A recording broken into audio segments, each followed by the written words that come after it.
So if Saka, for instance, who is really good on the ball, a good dribbler, a good holder of the ball, he's got some really good crosses, and then you got Eberechi Eze, a real bundle of energy who brings a lot to the table. And then Noni Madueke, also very good on the ball. The guys will be even more conservative, talking about the Argentines, in as much as there'll be that pressure, to come all out and try to attack. But no, Thomas Tuchel didn't quite think of that. He thought otherwise. He thought, oh, it's 5 minutes away from 90. The best approach was to be more conservative. It wasn't a good way to go about business, Thomas Tuchel. And at the end of it all, they were made to pay dearly for that. Yeah. Why would a Thomas Tuchel introduce more defensive, minded players and switch to a back five? That's the question. A lot of pundits, a lot of fans, authorities, so long as the game is concerned, are saying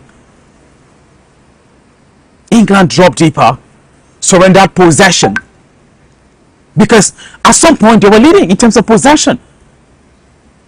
It was even a close shave at some point, but they dropped deeper, surrendered possession, and struggled to keep the ball because they had more defensive-minded players.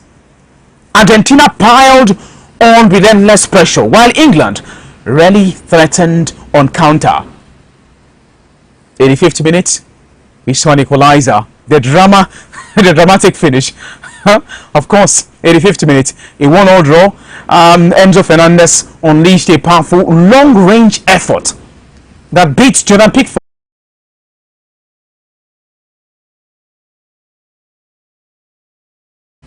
That match-winning goal was just so important. Enzo Fernandez, pint-sized man, but then he brings a lot to the table. Outstanding midfield display and spectacular equalizer. Lionel Andres Messi Coutinho controlled the tempo and inspired the late comeback with his creativity and leadership. And for England, Anthony Gordon, the new FC Barcelona player, scored England's only goal. Jordan Pickford produced several excellent saves despite conceding twice late on. He was brilliant in between the sticks for the Thomas Tuchel-led side. McGay was absolutely strong defensively. He gave a strong defensive performance before the late collapse. And this is why England lost.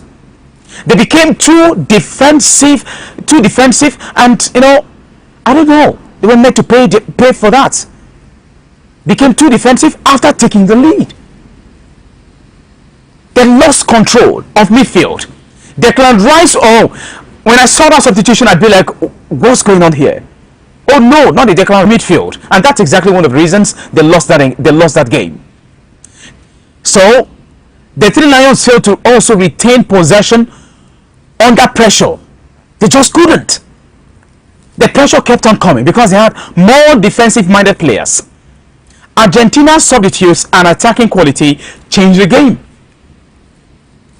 Meanwhile, Tuchel's tactical changes came under heavy criticism after that very encounter. After that encounter. So I don't know what it is. Finals of major tournaments. The Three Lions just still can't make it, and Spain respectively. Crazy. It's really disheartening for the side. But big shouts to La Albiceleste of Argentina, making it to back-to-back finals. That's a remarkable feat. France came close to making it to, on Tuesday night.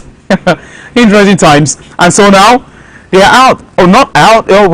Because they got the top place match to play. But there's no way they'll make it to them. They're out. No finals for them. It's the top place match. Yeah? Against England. So the question is, what's it like for Argentina going up against Spain? What next? You just might be wondering. Yeah, they've advanced to the World Cup final against Spain. England will play France in the top place playoff. I tell you for free, it sure would be a remarkable one for the side. Talking about La Albiceleste going into that one, they are all pumped up. Copa America champions.